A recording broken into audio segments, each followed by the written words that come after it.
내게 주어진 책임을 정성으로 감당할 때 하나님도 반응하신다.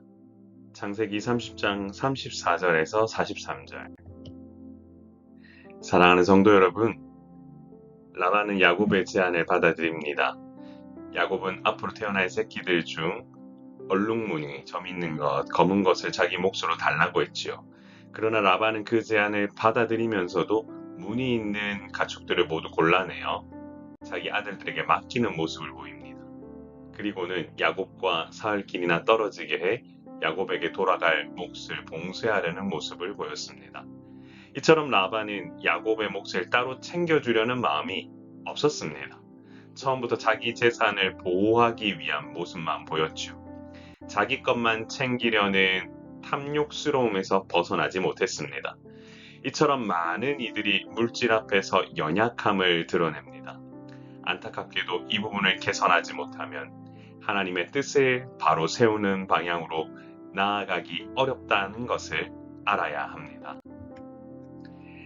야곱은 라반의 방해에도 불구하고 자기만의 방식으로 이 문제들을 해결해 나아갔습니다. 그는 나뭇가지 껍질을 벗겨 무늬를 만들고 양떼가 물 마시러 올 때에 그 가지를 눈앞에 두어 얼룩무늬 새끼를 낳게 한 것입니다. 사실 이런 방법이 무슨 가능한 방법일까라고 우리가 생각해 볼 수 있는데요. 어쨌든 야곱은 자신이 할 수 있는 최선을 다해 자기 몫을 준비했습니다. 그런데 놀랍게도 이 방법이 효과를 보게 되었고 결국 양들은 나뭇가지 앞에서 교미하고 얼룩무늬와 점 있는 새끼를 낳게 되었지요. 여기서 중요한 부분은 하나님께서 야곱의 몫을 되찾아 주시기 위해 야곱이 행하는 방법 위에 하나님께서 은혜를 베풀어 주시고 그 방법은 도구로 사용되었다라는 겁니다. 이처럼 우리의 미련한 방법에도 하나님의 도우심이 함께하는 순간 문제가 해결되는 모습을 보게 되는데요.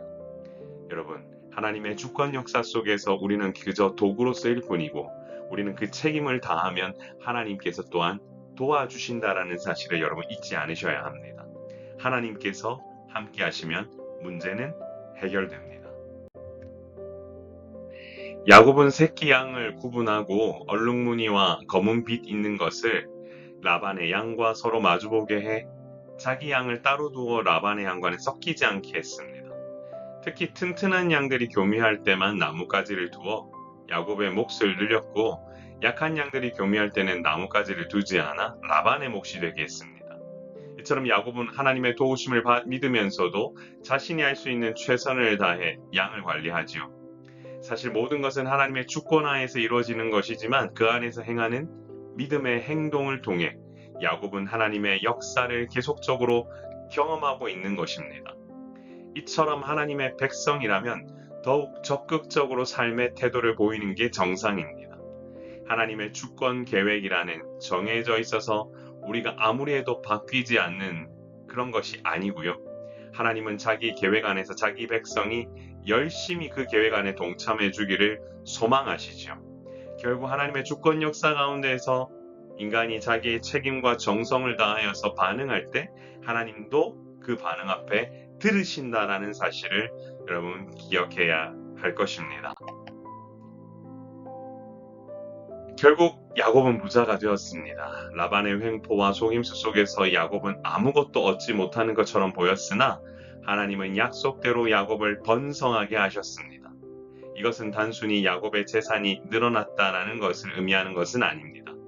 이것은 하나님께서 야곱을 번성하시겠다라고 하는 그 약속을 지키시는 장면으로 고통받던 야곱에게 복 주시는 장면임을 알게 됩니다.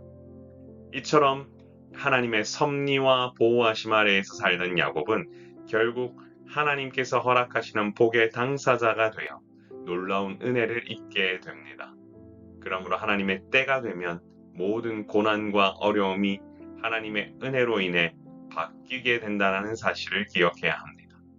절망 속에서도 묵묵히 자신의 일을 감당하면 소망으로 바꾸시는 분이 바로 하나님이십니다. 사랑하는 성도 여러분, 하나님의 주권 하에서 인간의 책임을 다할 때 하나님은 반응하십니다. 야곱은 믿음 안에서 자기가 할 수 있는 일에 최선을 다했습니다. 야곱이 행한 방식을 정확히 어떻게 설명할 수는 없지만 야곱이 행한 정성을 하나님이 보셨고 이를 통해 야곱의 양떼가 크게 번성하는 계기가 되었습니다. 사실 라반의 야곱에 대한 횡포는 계속되었지요. 라반은 어떻게든 야곱에게 재산을 물려주고 싶지 않았고 또한 하나님께서는 이 모든 것과 상관없이 야곱에게 복 주시려고 이와 같은 결과를 또한 허락하셨습니다. 이처럼 우리는 항상 하나님의 주권 하에서 믿음으로 한 걸음씩 나아가면 됩니다. 바로 믿음의 걸음을 내디딜 때 하나님은 약속을 기억하시고 반응하시는 분이심을 잊지 않아야 합니다. 그러므로 매 순간 믿는 자에게 필요한 것은 내게 주어진 환경 속에서 정성을 다하는 것입니다. 그저 주어진 환경 속에서 묵묵히 나의 길을 가다 보면 모든 것은 하나님께서 여시고 이루신다라는 사실을 잊지 맙시다. 사랑하는 성도 여러분, 이렇게 한번 기도해 볼까요? 주여, 하나님의 주권 하에서 내가 할 수 있는 인간의 책임을 다하게 하사 하나님께서 허락하시는 놀라운 복을 온전히 입을 수 있도록 인도하여 주옵소서. 성도 여러분, 내게 주어진 책임을 정성으로 감당할 때 하나님도 반응하십니다. 사랑의 샘물교회의 교회를 개척을 선언하고 정말 정성을 다해 하루하루 준비하며 나아가고 있습니다. 모닝 메시지, 주일 메시지, 그리고 매번 주일 예배, 기도회, 그리고 이제는 예배당 준비에 이르기까지 하나하나 정성을 다해 하나하나 찾아갔더니 하나님께서도 반응하고 계신다라는 사실을 제가 몸소 깨닫게 됩니다. 분명한 사실은 교회 개척을 시작하면서 정말로 하나님이 응답하신다라는 그 사실을 더 많이 느끼게 되는데요. 아무래도 교회 개척과 함께 하나님께서 주시는 복이 아닐까 생각합니다. 사랑하는 성도 여러분, 하나님께서 주시는 복에 그 복을 잊기 위하여 우리에게 필요한 것은 믿음의 발걸음을 내딛는 행위입니다. 믿음으로 한 걸음 내디딜 때 하나님께서 응답하시고 우리와 함께 동행하신다라는 그 사실을 기억하면서 매 순간 믿음으로 반응하는 여러분 되시기를 소망합니다. 제가 한번 기도합니다. 존귀하신 하나님 아버지, 은혜를 감사합니다. 우리의 인생을 통하여 하나님은 반응할 우리의 정말 최선을 다하고 정성을 다하는 모습에 반응하시는 분이심을 다시 한번 느끼게 됩니다.